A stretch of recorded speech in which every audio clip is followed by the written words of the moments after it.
ചാലിയം ബുർദ മജ്ലിസില് ബുർദ പാടത്ത് നടന്ന മജ്ലിസിന്റെ സദസ്സില് അല്ലാഹുവിന്റെ റസൂലിനോട് നേർക്ക് നേരെ വിളിച്ചു പ്രാർത്ഥിക്കുന്ന രംഗം നിങ്ങളൊന്ന് കണ്ടു നോക്കൂ സഹോദരന്മാരെ. ഖേദകരമാണ്.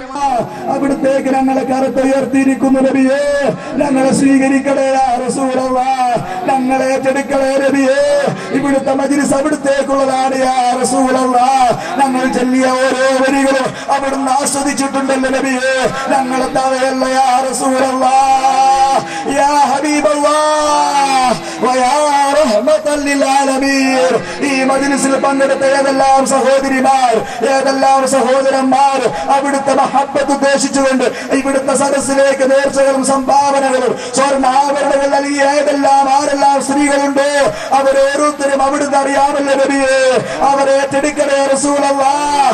ആരെ വെറുതെയാക്കല്ല നബിയേ, അവരുടെ കൽബിന്റെ ഉള്ളിലുള്ള ആഗ്രഹങ്ങൾ അവിടുന്ന് പൂർത്തീകരിച്ചു കൊടുക്കണേ നബിയേ. അതല്ലാതെ അവർക്ക് മോശമായ രൂപത്തിലുള്ള അത്തരം രൂപത്തിലുള്ള ഒരു ജീവിതമോ ഒരു വീടോ കുടുംബമോ നീ കൊടുക്കല്ലേ റബ്ബേ. സന്തോഷമുള്ള ജീവിതമോ കുടുംബമോ മക്കളെ നീ കൊടുക്കണേ യാ സയ്യിദനാ യാ റസൂലല്ലാഹ് വയാ ഹബീബല്ലാഹ്.